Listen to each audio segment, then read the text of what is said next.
Cominciamo con questo servizio che ha realizzato Simona Mazzoni insieme a Germano La Testa, che fa un po' il punto della situazione negli ultimi giorni. Il servizio.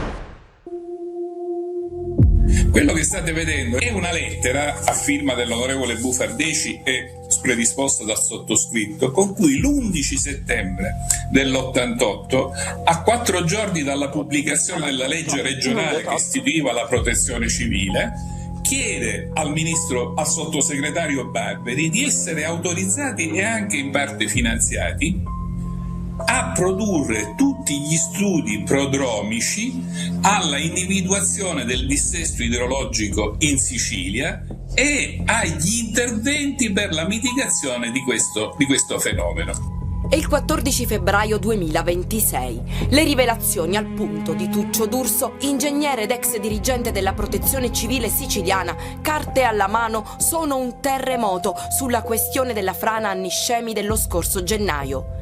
D'Urso sostiene con tanto di relazione che dopo il suo intervento nel 97, anno in cui un'altra enorme frana a ottobre interessò l'area, non sono state realizzate le necessarie opere di consolidamento del quartiere. Tutti sapevano, tutti conoscevano la precarietà del territorio, c'erano studi, carte firmate, elaborazioni tecniche.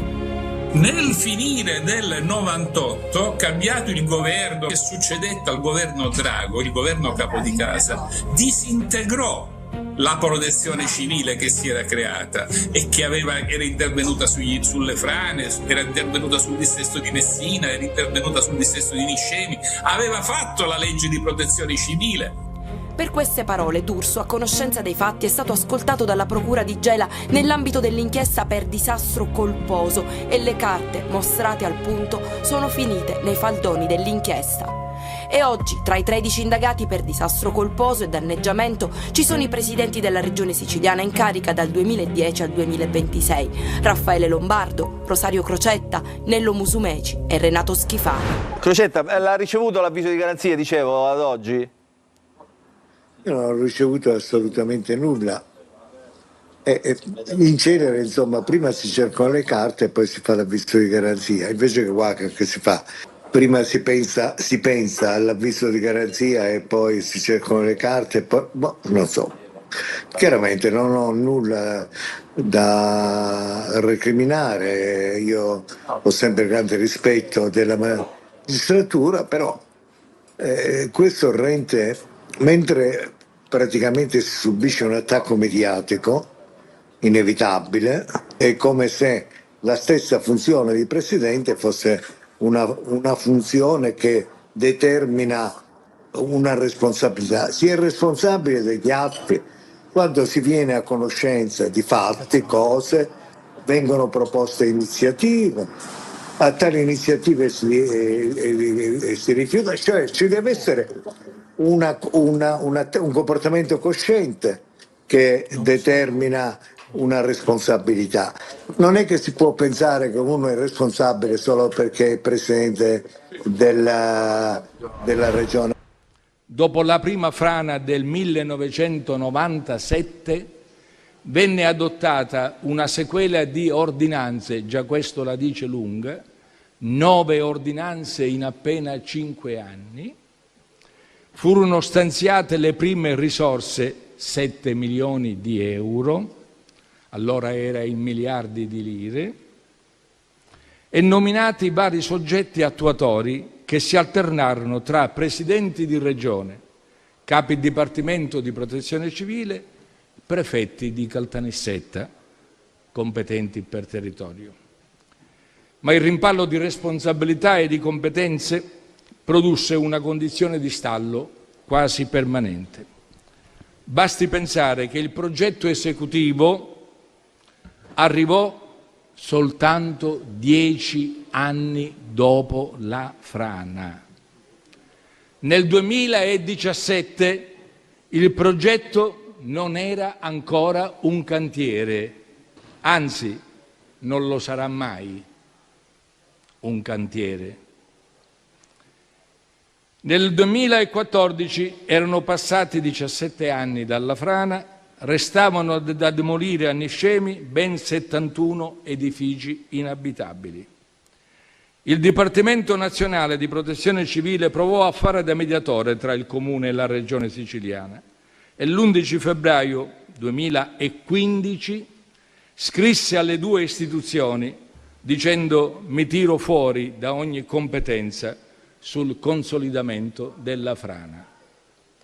L'anno seguente il Comune sollecitò la protezione regionale a intervenire, ma la protezione regionale, siamo ancora col governo di Rosario Crocetta, centrosinistra, rispose, siamo 2016, rispose al Comune di Niscemi ricordando che la messa in sicurezza di quel territorio era di esclusiva competenza comunale. Sullo sfondo di questo disarmante scenario ci sono i preoccupanti pareri dei tecnici della CTS che già nel 2005 recitano il De Profundis e dicono: il complesso franoso di Niscemi ha dimensioni, leggo testualmente, attenzione colleghi, ha dimensioni e caratteristiche tali da rendere impossibile pensare a interventi finalizzati alla stabilizzazione definitiva dei versanti, come per dire: non possiamo bloccare più la frana, siamo nel 2005. Noi con l'evento Niscemi abbiamo subito riportato alla mente quello che è successo nel 2009 a Giampilieri, una frana nel comune messinese, nella zona ionica dei comuni messinesi, diciamo molto più vicini a Catania, che insomma ha causato, allora ci fu un'alluvione in quel periodo, proprio la terra non ha retto, è franata a valle e ci sono stati poi alla fine 37 morti, diciamo tra morti e ovviamente dispersi, e ovviamente danni incalcolabili poi al momento. Poi ovviamente sono stati fatti anche la conta dei danni, sono stati fatti i lavori poi eccetera, però quella storia diciamo ha molte similitudini con quello che è successo a Niscemi. Fortunatamente a Niscemi non ci sono stati morti. Allora la ripercorre in questo servizio Simona Mazzone e poi do la parola ai tecnici che ci racconteranno tante verità che non sono venute fuori allora. Un territorio squartato da pioggia e fango, 37 vittime, oltre 2000 sfollati e una ferita che resta ancora aperta. Sono trascorsi oltre 16 anni dall'alluvione che si è abbattuta su Giampilieri e Scaletta. E il 1° ottobre 2009 violente piogge torrenziali colpiscono la Sicilia orientale, causano frane, straripamenti di fiumi, torrenti e distruggono abitazioni e fabbriche. Il nubifragio inizia la sera precedente e si protrae tutta la notte fino al mattino del giorno dopo, colpendo principalmente il territorio del Messinese. Tra le cause la cementificazione e i cambiamenti climatici. Le stime del Dipartimento della Protezione Civile mostrano che in alcune zone si sono registrati circa 230 mm di pioggia in sole 3-4 ore. Il comune di Giampilieri, situato in una zona ad elevato rischio idrogeologico, è già colpita in passato da fenomeni simili e tra le località più devastate dall'evento. La frana, tragica conseguenza delle piogge, aggiunge devastazione e morte. Numerose località rimangono completamente isolate. Questo causa anche rallentamenti sul lavoro dei soccorritori. Tanti episodi di solidarietà e di eroismo, come dimenticare il giovane Simone Neri, sottocapo di prima classe della Marina, che perde la vita dopo aver messo in salvo 8 persone e a cui è intitolata la scuola elementare di Giampilieri, prima centro operativo dei soccorsi, poi riconsegnata all'insegnamento e alla collettività. Oggi il ricordo di quella notte è sempre vivo tra la popolazione che ha vissuto uno degli eventi più tragici della storia di Messina. Di pochi giorni fa è la notizia di un finanziamento di quasi 400.000 euro per opere di rigenerazione nei luoghi colpiti dall'alluvione del 2009. Ogni anno dal 2018, dopo l'approvazione all'Ars di un emendamento alla finanziaria proposto da Cateno De Luca, la Regione riconosce a Messina e ai comuni della zona ionica un contributo da destinare alla manutenzione delle opere realizzate nella ricostruzione. E impianti sono stati installati in alcuni siti per monitorare manualmente i movimenti franosi. Resta la paura per le alluvioni, anche dopo i recenti eventi che hanno colpito la Sicilia, ma anche per il rischio di una nuova frana. Gli abitanti sono davvero fuori pericolo? Si è fatto il possibile per la prevenzione? Niscemi e Giampilieri sono emblema di tutta la Sicilia. Se voi andate nella zona sud di Catania ci sono circa 5.000 abitazioni e ci sono montagne di carte che già avvisano del fatto che queste abitazioni si trovano in area di esondazione del fiume, e lì ci abitano, ci sono 5.000 case da un lato, 5.000 case dall'altro, ci sono 10.000 nuclei abitativi che si trovano in zone ad altissimo rischio. Quindi la Sicilia è una polveriera, è certificato da montagne di carte. Una volta capita a Giampilieri, una volta capita a Niscemi, poi c'è la frana a San Fratello.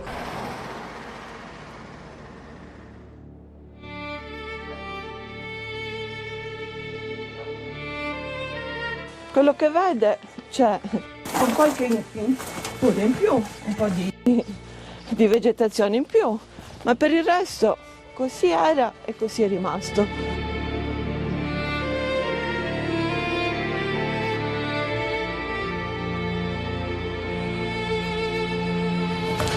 Hanno usato Niscemi per fare le passerelle e poi non si è visto più nessuno.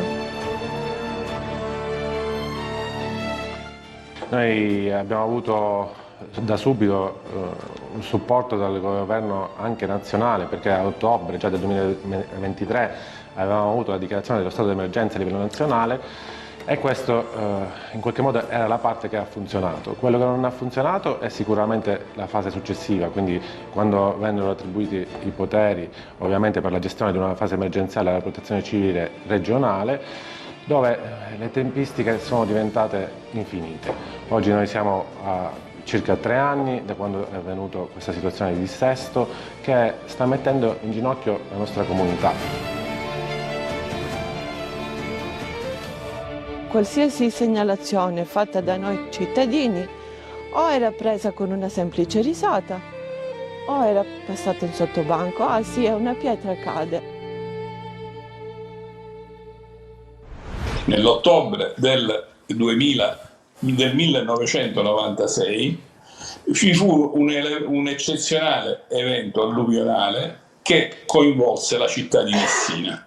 Intervento della Protezione Civile Nazionale, e c'è la nomina di 2 commissioni di studio che avrebbero dovuto rendere e studiare accuratamente le problematiche dei torrenti di tutta la zona del Messinese, sia quelli che sversano sul Mar Ionio, sia di quelli che sversano sul Mar Tirreno. Perché Tuccio D'Urso, scusa se ti interrompo, Tuccio D'Urso, scusa se la interrompo, perché ovviamente questo evento naturale, no? Le piogge insistenti avevano messo in qualche modo in allarme, tanto è vero che fu chiesto aiuto ovviamente ai tecnici che più di altri ne potevano sapere di questa questione, i geologi. Cioè noi abbiamo recuperato dai tempi, da praticamente 30 anni fa, questi documenti che sono inediti, no? Noi abbiamo delle relazioni in mano che abbiamo visto, abbiamo esaminato queste relazioni dove effettivamente c'era scritto tutto, c'erano scritti i pericoli a cui si andava incontro. Uno di questi componenti è appunto Gesualdo Campo, gli altri anche per età non ci sono più. Gesualdo Campo, allora cosa c'era scritto in queste relazioni? Ma Campo poi vi dirà una cosa specifica, immagino. Allora, innanzitutto colgo l'occasione per esprimere la mia forte solidarietà alla cittadinanza di Niscemi. E questa solidarietà nasce e si raddoppia, si moltiplica, perché per me è un déjà vu, per fortuna con meno conseguenze rispetto alla prima occasione. La prima occasione ha visto un sacco di morti, ma non solo quelli di Giampilieri. Noi siamo stati nominati dopo ben 2 gravi incidenti avvenuti nella città di Messina. Il torrente Giostra aveva sotto il viadotto urbano che lo attraversava era ostruito da frigoriferi, lavatrici, immondizie a mai finire, e là ci furono dei morti travolti che andarono a sbattere contro questi rifiuti. Per cui si fecero queste 3 commissioni, una sul Tirreno, una sullo Ionio e una esclusivamente per Messina. Quella per Messina era costituita per tutto il comune di Messina, Giampilieri incluso quindi. Quella per Messina era costituita dall'ingegnere Scibilia, dall'ingegnere Navarra Tramontana, che era il capo del Genio Civile, e il Genio Civile, ricordo che è l'organo di polizia idraulica, dal geologo Sardo Infirri e da me, che la operavo in sovrintendenza di Messina allora. Andiamo al dunque, Campo, perché poi i nostri tempi ovviamente non sono... Diciamo, andiamo al dunque, ci porti la sua testimonianza vera. Noi abbiamo fatto un lavoro molto dettagliato, abbiamo fatto lo studio geologico, abbiamo riportato tutto in planimetria. Mentre lavoravamo ci furono altri morti per una seconda alluvione. 3 persone, di cui un extracomunitario fu ritrovato in Calabria. Allora noi abbiamo chiesto anche una proroga per affrontare queste nuove problematiche. Alla fine abbiamo consegnato tutto e devo dire che il nostro lavoro fu approvato, tant'è vero che ci liquidarono i compensi. Poi non ne sapemmo più nulla.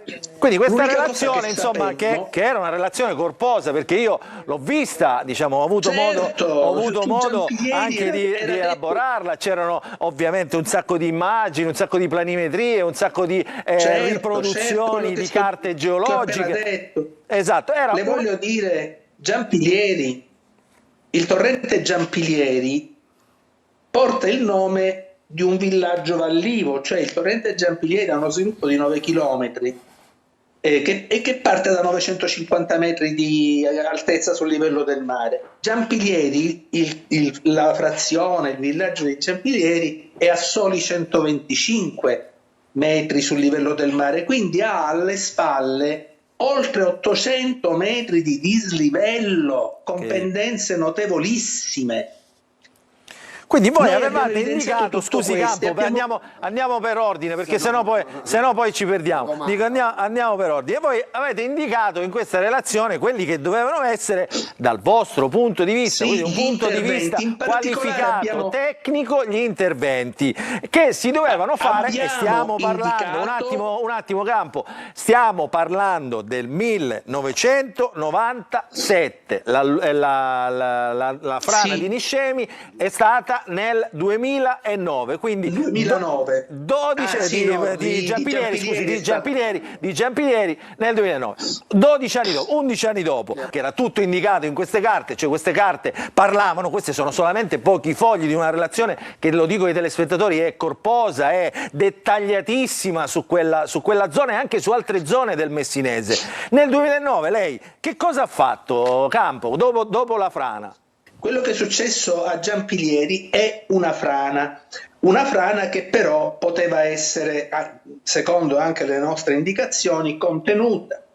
Noi avevamo previsto la forestazione, avevamo previsto gli allargamenti di diversi tratti della sezione fluviale troppo stretta, e io il 5 ottobre ho preparato una mia relazione e l'ho mandata ufficialmente, anticipata per fax col protocollo. E qui la possiamo vedere, la relazione, eccola qua, qui la possiamo vedere, ce l'ha mandato quello che aveva prodotto lei. A chi l'ha mandata, Campo? Ho anticipato in fax, ma ho mandato la raccomandata postale. Sì. L'ufficio, la sovrintendenza di Messina, non ricevetti mai alcun riscontro.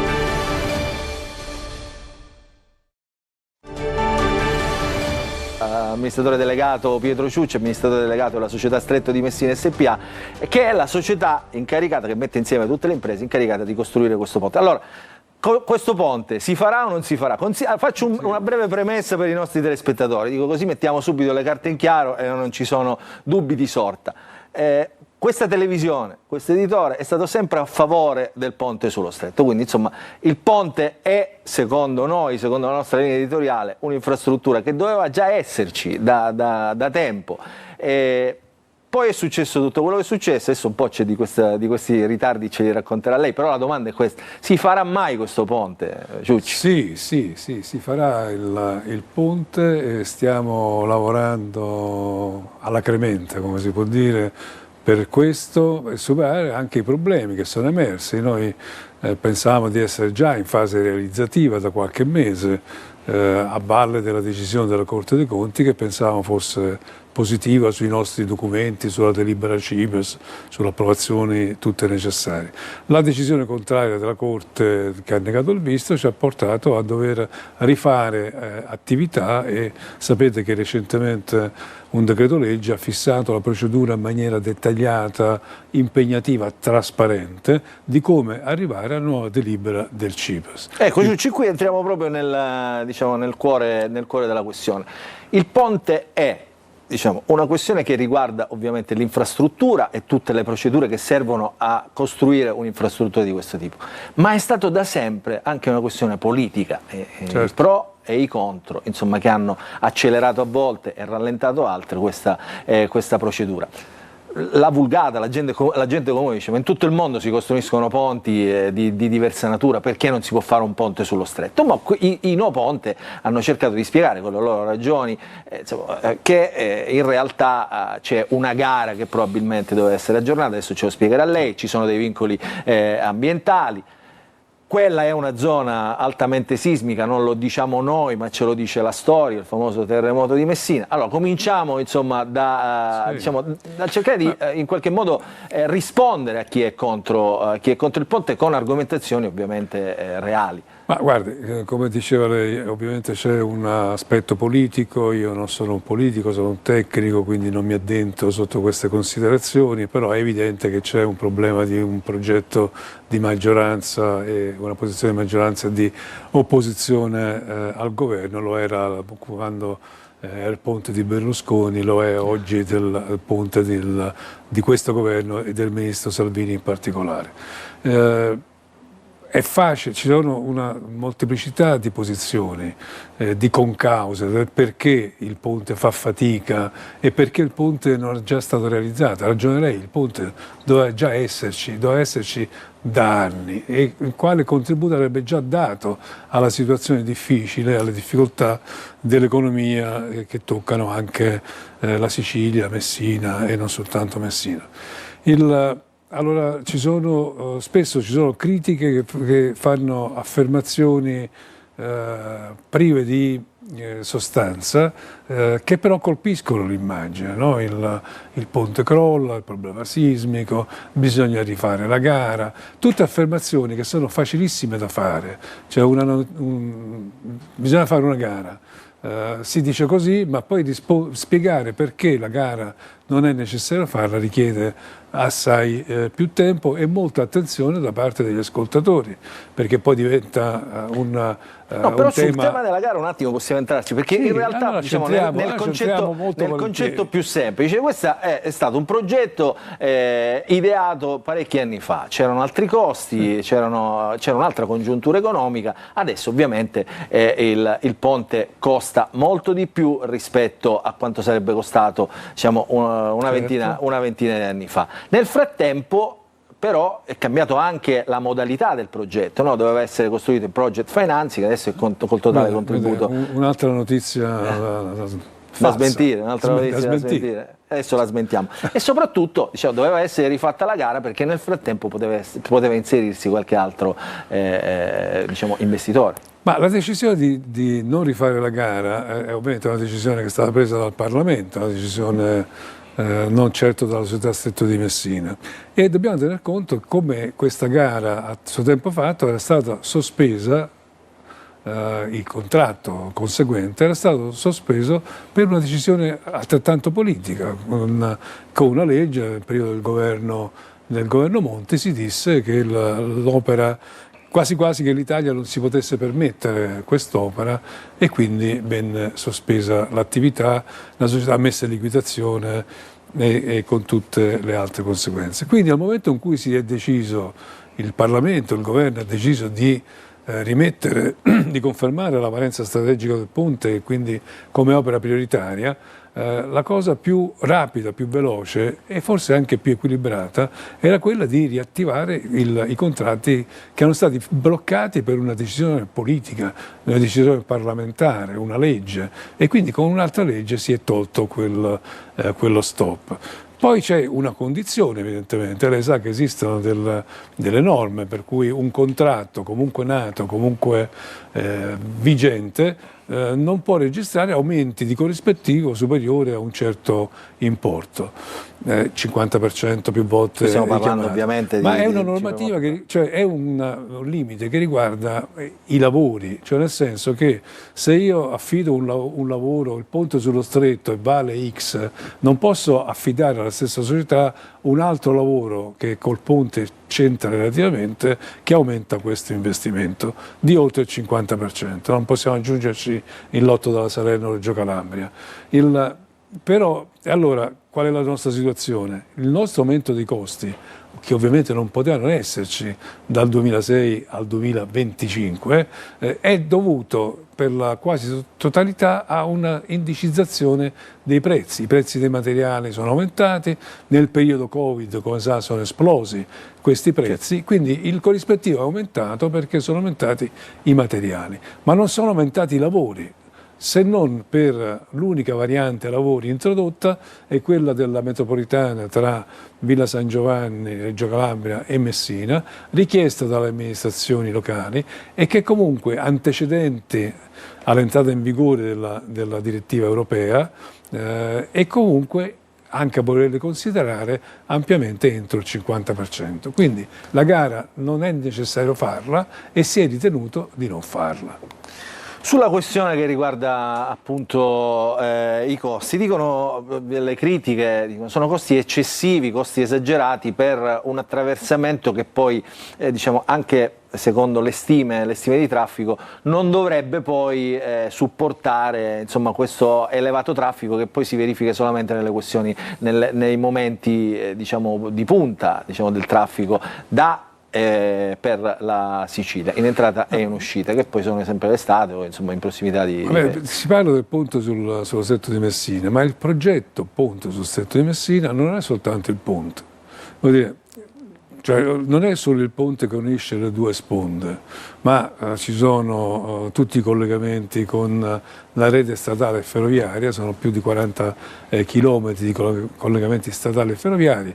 Ricordavo prima il collegamento metropolitano tra Reggio Calabria e Messina. Alla fine, se si volesse fare una valutazione unicamente del ponte, dell'opera, noi a volte la chiamiamo opera di attraversamento per distinguerla, per fare chiarezza, è poco più di un terzo dell'investimento complessivo, cioè a fronte di 13 miliardi e mezzo il ponte di per sé costa meno dei 5 miliardi, tra 4 e 5 miliardi di euro, e non dobbiamo limitare il ponte nella sua funzione, perché il ponte unisce i due sistemi statali e ferroviari di Sicilia, Calabria, quindi dell'Italia, e completa quell'itinerario europeo da nord-sud, il principale collegamento europeo, da Helsinki fino a Palermo.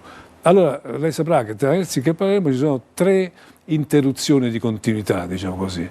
Tra Danimarca e Germania l'attraversamento del Fehmarn Belt, e lì c'è un tunnel di 18 km in costruzione. Verrà completato entro il 2030, 31, 32.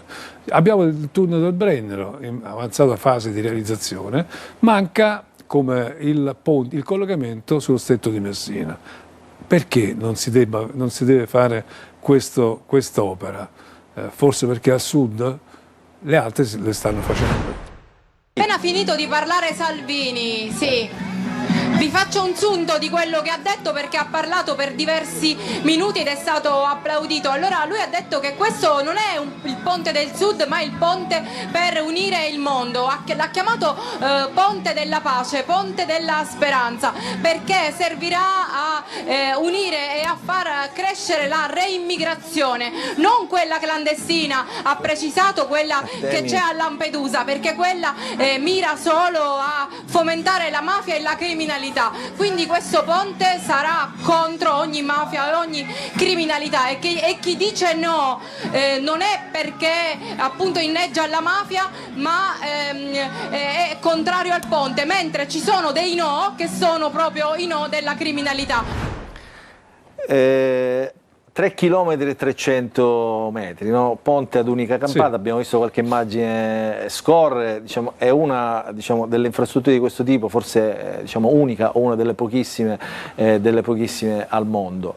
Le altre critiche ovviamente, non è rischioso, prima abbiamo fatto il riferimento all'area che è comunque un'area sismica, sotto scorre una faglia. Questo ponte, visto anche le condizioni che ci sono in questa particolare area geografica, non è che, lei ovviamente dirà di no, ma non è che diventa un po' come dire, un azzardo?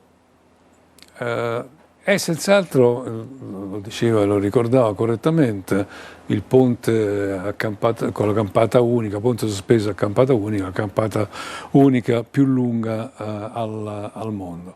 Ma è un ponte molto studiato, vorrei perfino troppo lungamente studiato, è ora di farlo il ponte, e non è insita questa sfida tecnologica. Allora io dico sempre, per aver vissuto un po' questa esperienza anche nel passato, che quando si decide di realizzare l'autostrada del Sole, tra l'attraversamento degli Appennini tra Bologna e Firenze, lì rispetto alla tecnologia di quel tempo era molto più avveniristico ed era molto più rischioso, e basta andare a interessarsi un po' della storia per vedere questo. Tutti i temi noti, il sisma, il vento, sono proprio perché temi noti, sono i più studiati, i più approfonditi, e si continuerà a studiare, a approfondirli in fase di progettazione esecutiva, in fase realizzativa, perché così funziona una progettazione che poi va per gradi. Quindi già adesso abbiamo un patrimonio ricchissimo di studi su tutti questi aspetti, compreso anche quello ambientale. Continueremo. Che io sto tralasciando, ovviamente flussi migratori degli uccelli, fauna marina, eccetera, che sono anche questi temi che alimentano la narrazione no ponte in qualche modo. Un ambientalismo spesso non motivato. Allora io dico invece che il ponte darà un grande aiuto all'ambiente. Prima di tutto in fase nell'aspetto della conoscenza dell'ambiente, cioè tutti gli studi che noi abbiamo fatto sulle diverse componenti ambientali a terra o nello stretto arricchiscono la conoscenza di questo ambiente, e non ci sarebbero stati senza il ponte. Non c'è opera italiana, forse al mondo, che ha dato altrettanta attenzione a questi aspetti. L'analisi, faccio un esempio concreto, la valutazione di impatto ambientale del ponte è durata 15 mesi. È partita a febbraio del 2024 sulla base del progetto aggiornato, ha avuto una prima risposta a fine 24, una seconda a maggio 25, e ancora oggi stiamo illustrando e informando l'Europa su tutte le attività svolte, su tutte quante le componenti dell'ambiente. Vorrei capire quale altro progetto anche più piccolo ha talmente studiato che insomma ha portato tanta conoscenza anche su questi temi. Senta, in chiusura, analisi costi-benefici, voi ovviamente le avete fatti, sostenete che questa infrastruttura avrà delle ricadute positive su Sicilia e Calabria, ma anche sull'intero paese. Abbiamo visto in questi mesi ovviamente la ricaduta su quelli che potranno essere i posti di lavoro, intanto solo per costruirla questa grande infrastruttura, ma poi che benefici darà al territorio? Ma guarda, l'analisi costi-benefici, lei sa che si svolge, un elemento fondamentale del progetto, si svolge in base alle regole fissate dal Ministero delle Infrastrutture e in base alle regole europee, quindi ai parametri, impostazioni e tecniche. E l'analisi costi-benefici chiude con un valore attuale netto dei benefici, quindi tutti i benefici al netto dei costi, compresi i costi di costruzione e di gestione, di circa 4 miliardi di euro in termini attualizzati. Il tradotto all'inverso, il tasso di rendimento è superiore al 4-4,50%, quindi molto più alto di qualsiasi altro investimento pubblico. Quali sono le principali componenti? Ovviamente risparmio del tempo, sia per quanto riguarda le auto, per quanto riguarda la ferrovia. Non ci dimentichiamo che è un ponte stradale ferroviario. Quanto costerà ai cittadini secondo lei questo, cioè nel senso proprio attraversarlo? Guarda, la tariffa cosa è inferiore ai 10 euro. Quindi molto più bassa rispetto alle tariffe attuali del traghettamento. Questo perché? Perché il molto governo... più bassa anche rispetto ad alcuni pedaggi di Autostrade del Nord. Sì, perché questo ha deciso, esatto, perché il governo ha deciso che l'intero finanziamento dell'opera veniva coperto da fondi pubblici. E qui forse, se vuole, possiamo rispondere all'altra domanda, critica, sì, l'altra critica, esatto. Del tutto manifestamente infondata, perché il ponte non è stato mai un project finance in termini tecnici. Noi abbiamo fatto una gara per il contraente generale, il contraente generale aveva l'incarico di progettare e costruire l'opera, ma non di procurare i finanziamenti.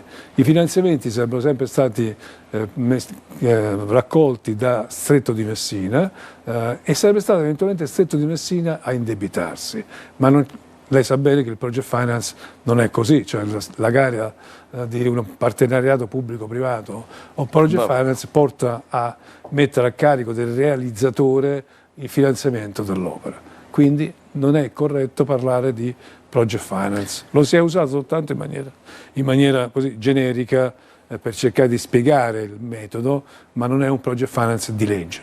Senta Ciucci, l'ultima domanda, diciamo che è anche un po' una critica alla vostra gestione. Si dice che vi siete aumentati nel tempo anche i tetti salariali, insomma è come dire, una questione che riguarda anche banalmente diciamo, i vostri stipendi, diciamo, quindi questa è una critica, diciamo, alla gestione, no? Alla società Stretto di Messina. Ma guardi, due risposte. La prima è che gran parte del personale attuale del Stretto di Messina sono in distacco da ANAS e da RFI, quindi dal gruppo Ferrovie, e porta con sé i livelli salariali che ognuno aveva lavorando direttamente in ANAS e RFI. Se lei si riferisce al tetto più o meno noto, che ultimamente è stato anche considerato non costituzionale, la deroga prevista nel 2023 riguarda non gli amministratori, non me stesso, ma alcune professionalità di massimo livello, perché per fare il ponte sullo stretto abbiamo bisogno di ingegneri, non soltanto ingegneri, diciamo, e di professionisti di elevati a tutela di chi poi lo percorrerà. Quindi è un modo di tutelare la realizzazione di quest'opera. D'altronde ci sono altri casi di altre gestioni pubbliche in cui il tetto non si applica. Lei l'ha detto, diciamo, il cantiere comincerà entro quest'anno, lei ha dato una scadenza, ultimo trimestre del 2026, è un auspicio o è reale questo? No, è l'ultima riga del cronoprogramma su cui noi stiamo lavorando, evidentemente. È chiaro, lo dicevo forse prima, che ci ha sorpreso la decisione della Corte dei Conti. Pensavamo di essere già adesso in fase realizzativa, ovviamente come partono questi investimenti con gradualità, perché sono richieste tutta una serie di attività prima di arrivare ai grandi cantieri delle torri, dico per dire con semplicità. Lo stop della decisione negativa della Corte porterà uno spostamento nei tempi di circa 12 mesi. Quindi insomma un anno rispetto alla scadenza che vi eravate detto, cioè questo ponte sarà pronto sulla base nel 33, diciamo, secondo a fine 33. A fine 33. Noi ovviamente stiamo lavorando sulla base di quella procedura dettagliata prevista dal decreto di marzo. Facendo i conti sulla mia età, dico. Figurarsi sulla mia. Allora, io non lo faccio il conto. Non lo fa più o non? No, non lo faccio perché devo sbrigarmi a realizzarlo, ovviamente.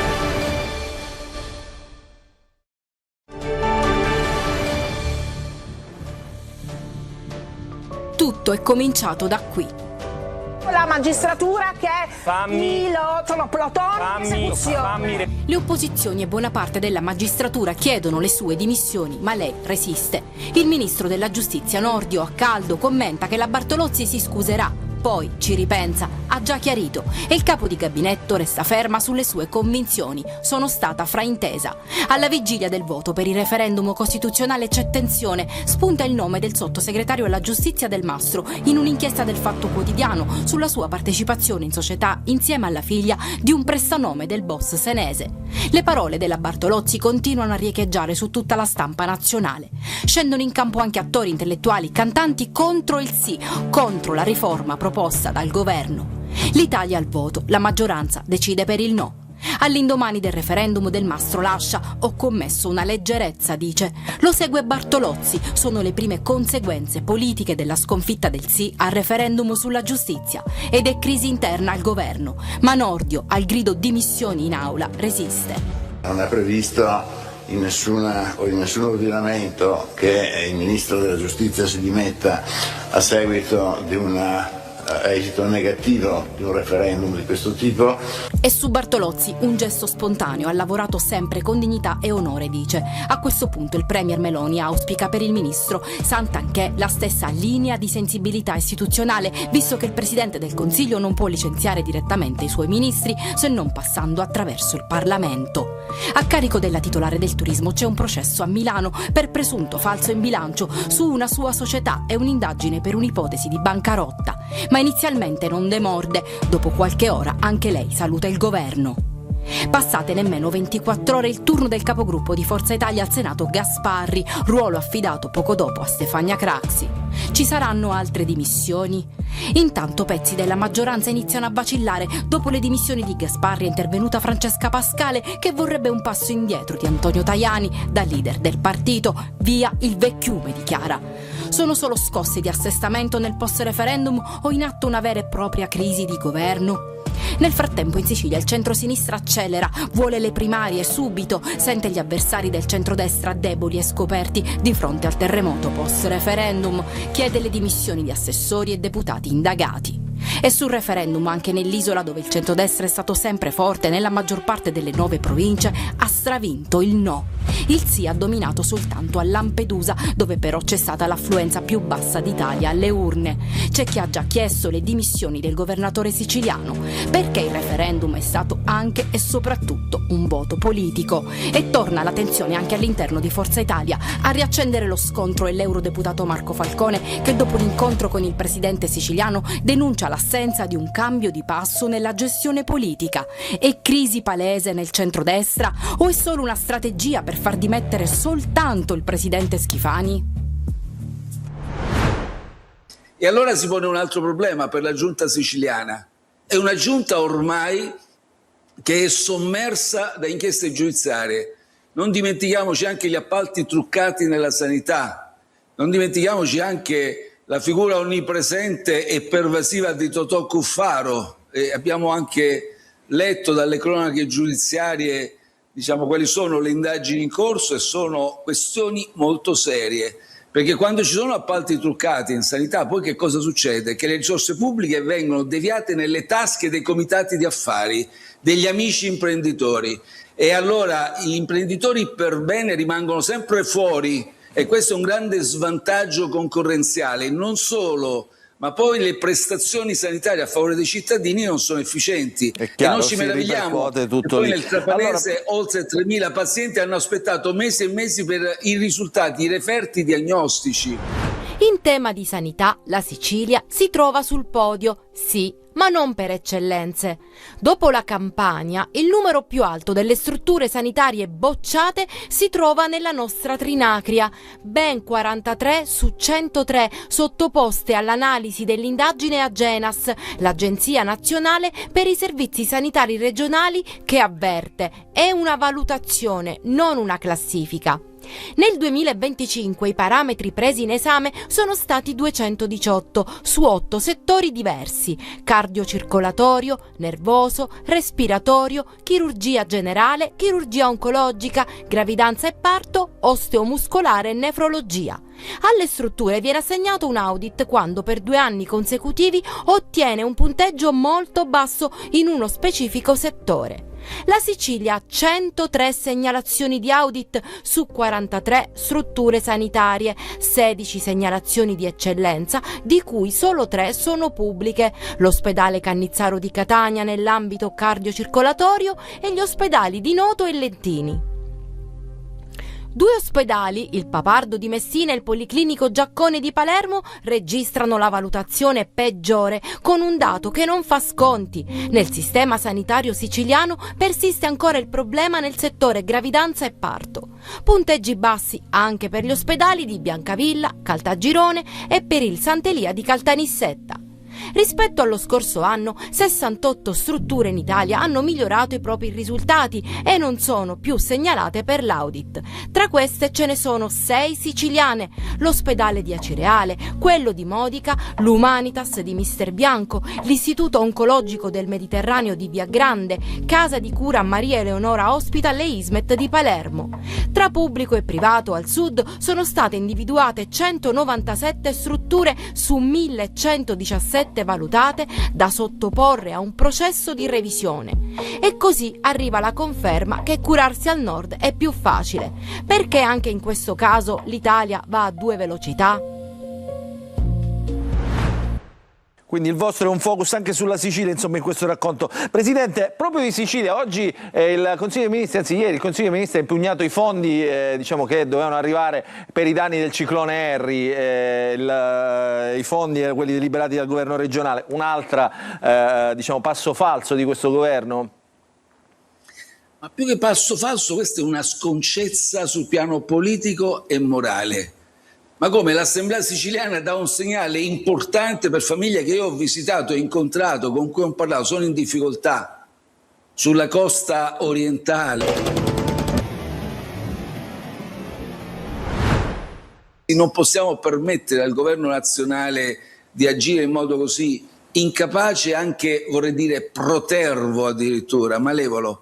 E allora cercheremo noi di onorare quantomeno noi l'impegno che abbiamo preso con i cittadini di Niscemi e della costa orientale, e quindi abbiamo già messo a punto una serie di progetti per far fronte alle primissime emergenze, ovviamente nel nostro piccolo, perché sono soldi che ci tagliamo dagli stipendi.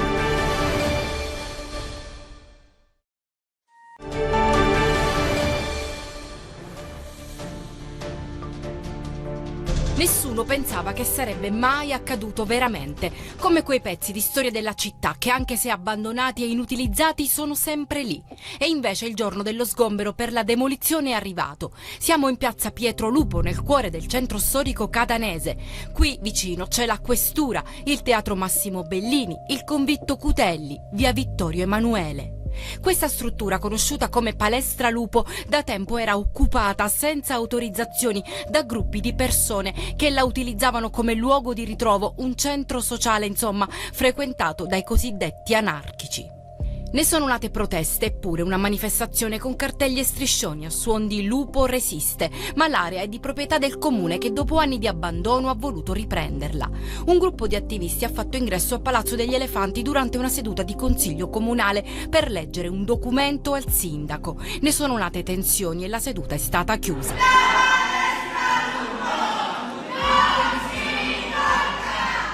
Concluso lo sgombero, intanto l'area è stata ripulita da una montagna di rifiuti in una giornata di pioggia, coi manifestanti stretti tra loro e i poliziotti in posizione antisommossa. Ogni catanese di una certa età conosce la Palestra Lupo perché è lì da sempre. La sua storia inizia negli anni 60. Nata come un terminal bus, non è mai stata utilizzata con tale funzione, essendo stata riconvertita in palestra di scherma e poi abbandonata al degrado. Dal 2012 era stata ripresa come spazio sociale autogestito e trasformato nel Laboratorio Urbano Popolare, acronimo di Lupo. L'intervento di questi giorni non punta soltanto alla demolizione della struttura, infatti esiste un progetto di riqualificazione degli spazi pubblici in superficie per le piazze Lupo e Majorana, con sistemazione del verde e adeguamento della viabilità esistente e con l'aggiunta di posti auto e moto. Nell'area verde verranno posizionate anche attrezzature per lo sport e arredi urbani, con una parte resa pedonale. Inoltre verrà installato un presidio culturale, cioè un infopoint con una serie di servizi. Rendere migliore una città si può anche attraverso interventi di riqualificazione come questo. Non è preferibile un luogo libero a disposizione di tutti e non di un solo gruppo ghettizzato di persone? Questa cosa dell'appalto di Pietrolupo però merita almeno un'annotazione, almeno sull'imprenditore, cioè l'imprenditore di centrodestra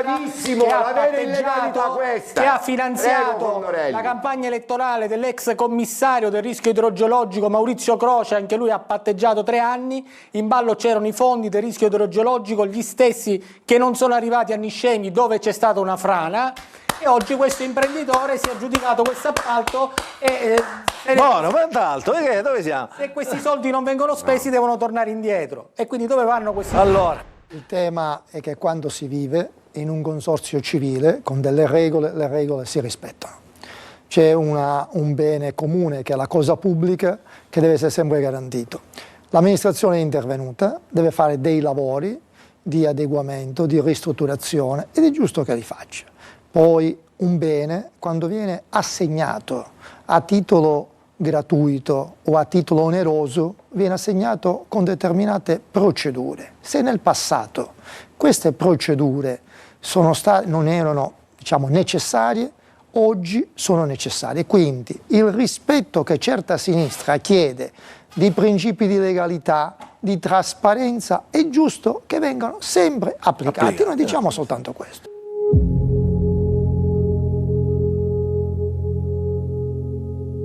L'allarme è partito dalle associazioni dei consumatori, ma che la Sicilia sia la regione dove più si risente dell'aumento del carburante è tangibile dalle tasche degli utenti. In un solo giorno un pieno di 50 litri è aumentato di 2,45 euro secondo l'Unione Nazionale Consumatori. Rincarando il gasolio, i costi si sono abbattuti anche sulla spesa, e c'era da aspettarselo, mentre qualcuno parla di speculazione. Stamattina io in prima persona ho pagato il gasolio a 2,30 euro e la cosa è diventata insostenibile. Caro benzina, caro voli, caro vita, un leitmotiv che ormai accompagna il consumatore medio, costringendolo a salti mortali e soprattutto rinunce per arrivare a fine mese. Mentre la crisi dilaga, arriva la prima misura del governo con un bando da 12 milioni di euro per l'installazione di piccoli impianti fotovoltaici per le famiglie siciliane e che verranno erogati attraverso l'IRFIS senza click day. Una manovra contro il caro energia e gli aumenti in bolletta. A giorni si attende l'avviso. E ci lasciamo alle spalle festività pasquali con poche partenze a causa del caro voli, mentre resta l'amaro in bocca per chi non ha potuto approfittare del Sicilia Express, unico mezzo economico per chi voleva raggiungere i parenti nell'isola. Dalla benzina alla spesa, l'effetto della guerra coinvolge anche il carrello dei siciliani. Aumentando il carburante, aumenta il costo del trasporto e quindi schizza il prezzo di ortaggi e carne, oggi i più costosi nell'isola. La carne alle stelle. Non si può comprare più. I pensionati non ci stanno arrivando più a fine mese. Ma anche degli altri prodotti freschi, 1 euro in più per lattughe, finocchi e pomodori, tra 2 euro e 2,50 euro per le fragole. La cosa più banale che potrebbe essere la fragola ha un prezzo ovviamente anche al mercato stesso, c'è una bancarelle da 2,50, 3, 4, io ho preso questa qui da 1 euro. E se acquistare nei mercatini riunali potrebbe sembrare più conveniente, anche qui si fanno bene i conti. La gente compra come su al nord, un peperone, una melenzana, quando prima con 1 euro davamo 4 melenzane, una cesta di peperoni. Bollette, carburanti, voli e spesa alle stelle. E i ribassi? Quelli ancora possono attendere. Che adesso, come abbiamo visto, il problema è anche per il carburante, il cherosene degli aerei, e adesso cominciano i guai per noi che paghiamo anche prezzi carissimi di biglietti aerei. Ma diciamo sul jet fuel c'è da fare un discorso secondo me a parte, perché il fabbisogno italiano è circa 5 milioni di tonnellate annue Di questo il 50% viene raffinato in Italia, una parte significativa tra l'altro viene raffinata qui vicino nel polo industriale di Augusta, zona tra Raffineria Italiana e Goi. Quindi ci sta che uno si incavoli, no? Per questo... Ma in realtà diciamo perché poi la dinamica di formazione dei prezzi segue una logica che non è necessariamente quella della prossimità territoriale con l'impianto di produzione o con l'impianto di raffinazione. Lì Poscera sotto casa c'è la Lukoil. Altri 2 milioni di tonnellate jet fuel noi le importiamo dagli Stati Uniti, dalla Turchia, da altri paesi del Medio Oriente che non sono direttamente collegati con lo stretto di Hormuz. Soltanto 500.000 di tonnellate invece derivano direttamente dallo stretto di Hormuz. Questo cosa vuol dire? Che in questo momento diciamo, l'impatto della chiusura dello stretto di Hormuz sul jet fuel è certamente, ad esempio, molto meno rilevante rispetto a quello che accade per il GNL. Il Qatar è il secondo esportatore in Italia di GNL dopo gli Stati Uniti.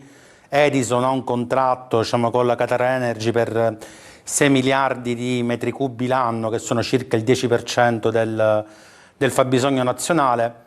Quindi ad oggi non c'è un problema immediato sul jet fuel. Cos'è? Terrorismo psicologico? No, in realtà ci sono due questioni. La prima che riguarda gli aeroporti siciliani è il fatto che ci siano delle raffinerie di prossimità, in qualche modo significa che l'impatto che ci sarà, se la situazione dovesse permanere, comunque sarà più contenuto. La seconda è che a livello internazionale c'è oggettivamente una carenza della molecola, no? Quindi c'è una diminuzione della domanda, che è un po' il discorso che avete anche fatto per i carburanti, al quale non è corrisposta una diminuzione dell'offerta, perché da un lato la gente ha necessità ancora di fare il pieno, dall'altro lato i provvedimenti che sono stati assunti, ad esempio il taglio delle accise, non vanno nella direzione in questo momento di riallineare la domanda ad un'offerta che è diminuita. Adesso ce la spieghi, perché così non è Spieghiamo intanto ai telespettatori che non si tratta di un drone armato, però è uno dei droni, forse il drone più sofisticato che è in servizio, è il Triton. La US Navy sceglie di farne la seconda base in ordine di importanza dopo Guam, perché in realtà questi si renderanno molto utili alla difesa dell'Ucraina, opereranno anche nel settore del Mar Nero, faranno anche delle missioni nel Baltico e nell'Exclave di Kaliningrad, quindi in tutto lo scenario conseguente alla crisi dell'aggressione russa in Ucraina. Allora, la Sicilia ovviamente, guardando lo schermo, è a sinistra, da dove parte si vede. Una nozione elementare. No, perché si vede piccolino. Poi si vedono queste strisce rosse, cosa sono? L'ingrandimento è l'isola, nel Golfo Persico. Ok. Adesso spieghiamo cosa sono queste strisce rosse, per capire, per fare capire. La striscia rossa è il tracciato che viene registrato dalla piattaforma Flyradar. Di queste missioni già ne abbiamo viste anche 3-4 giorni prima dell'inizio dell'attacco israelo-statunitense. E questo drone, che opera a una quota circa 14.000 metri, può fare di tutto: acquisire dati, ha una radaristica avanzata, serve anche a protezione della flotta americana nell'area, ma soprattutto rintraccia i radar avversari. Allora, ogni radar lascia una firma di radiofrequenza, una striatura, ed è anche ne identifica il tipo, quindi ti può identificare una postazione radar di terra ostile, quindi iraniana, o di una nave iraniana, e indica sostanzialmente i target da colpire con una tecnologia incredibile. E tra l'altro le missioni adesso sono più corte, perché con l'intelligenza artificiale l'elaborazione di tutte queste catalogazioni che vengono rintracciate, di raccolta dati, di sensori, è chiaro che è parte del teatro. Perché è interrotta la striscia? Cioè si ferma? La striscia è interrotta perché questo, al largo della Grecia? Sì, perché per poter tracciare questo drone ci vogliono un tot ricevitori a terra della piattaforma Flyradar, quindi i tracciati spesso possono essere anche interrotti, anche attenzione ad attività di jamming difensive. Il jamming sono attività di disturbo delle onde radio, e infatti non a caso attorno a Israele, la Giordania e anche nella parte settentrionale dell'Arabia è chiaro che ci sono molte azioni difensive dove il segnale GPS con ogni probabilità è disturbato, quindi ci può anche stare che ci siano delle interruzioni. Però abbiamo avuto anche tracciati molto più uniformi di questo. Come vedete nella parte cerchiata verde, lì c'è la famosa isola di Karg, che già ho tracciato circa più di una settimana fa. È il terminale petrolifero più importante, cioè si stima che il 90% delle esportazioni iraniane, quindi il polmone finanziario del regime di Teheran, parta proprio da lì. E poi la storia ha dato ragione al cronista, perché infatti Karg è stata colpita senza danneggiare però il terminal in alcuni punti vitali, tipo la pista aeroportuale o altre postazioni militari iraniane. E adesso è tutto in evoluzione. Il problema è che questo scenario a questo punto sta trascinando tutti inevitabilmente. Queste qua sono esercitazioni rituali. Io posso mostrare, adesso possiamo vedere il video. Posso mostrare, ecco qui, questo è un video che va sostanzialmente per slide, se parte esatto, vedete, queste sono di un anno fa, credo il range di periodo c'è la data accanto, è tra gennaio e marzo dell'anno scorso. E quindi è normale, vanno al lago di Pozzillo, vanno alle Madonie, vanno anche al largo della costa. Ieri per esempio ho visto appunto un'esercitazione sul Tirreno, e sono dei Seahawk che sono in servizio appunto a Sigonella, ma a volte sono anche appontati su navi militari americane. Ragazzi, l'America fa parte della NATO, ci facciamo parte pure noi, quindi non ne farei un dramma. Forse è più serio il discorso della base di Sigonella in generale, ma perché io sono abituato, ho scelto di fare questo mestiere perché non amo le ipocrisie più che altro, no? E mi piace in qualche modo anche sgamarle. Quindi bisogna anche avere il coraggio di assumersi le proprie responsabilità, una certa, no? Se vai in aula a dire ma no, perché c'è la forza non cinetica, l'azione non cinetica, a me spiace per la Premier, però poi quando ti riduci anche in maniera ufficiale, diciamo con delle formule da supercazzola, la parola è contemplata. È sdoganata però insomma. No, non è sdoganata, è contemplata dal dizionario Zanichelli e dalla Treccani, quindi sì, non possiamo non prendere atto. Tra l'altro, attenzione, a Sigonella fanno base anche i P8 Poseidon, che sono dei velivoli anti-SOM armati con missili antisommergibili antinave. Non riesco a capire perché un deputato possa candidarsi 10, 12, 15 volte e un sindaco invece non possa ricandidarsi e dire al popolo ho fatto bene o ho fatto male. Sindaci sul piede di guerra in Sicilia. Sono gli amministratori dei piccoli comuni che, terminato il secondo mandato, speravano di potersi ricandidare.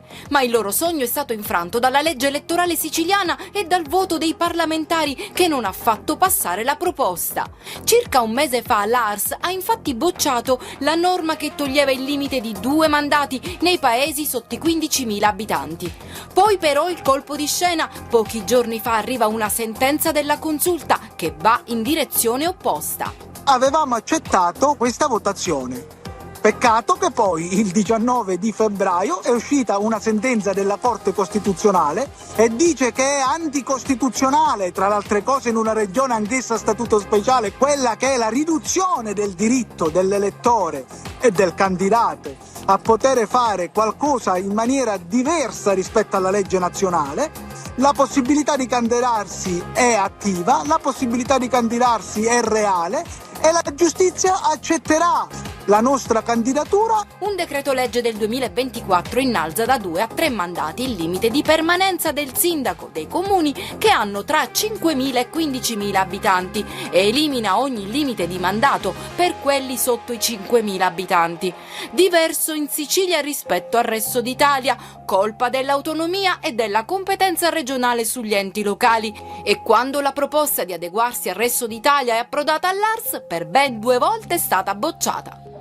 I sindaci siciliani dei comuni fino a 15.000 abitanti non sono di serie B. Hanno diritto, al pari di tutti gli altri sindaci delle altre regioni d'Italia, a potersi candidare alle prossime elezioni amministrative del 24 e 25 maggio. Alla prossima tornata elettorale primaverile sull'isola sono 7 i sindaci di comuni sotto i 15.000 abitanti che si troveranno a ultimare i 2 mandati. Alcuni di loro proprio non ci stanno e hanno deciso, in base alla sentenza della consulta, di candidarsi comunque. Auspico che a seguito del recente intervento della Corte Costituzionale l'Assemblea regionale siciliana abbia un sussulto di dignità e recepisca nel più breve tempo possibile la norma che consente ai cittadini di poter scegliere con il voto liberamente da chi intendono essere rappresentati. Le elezioni del sindaco sono le più belle in assoluto.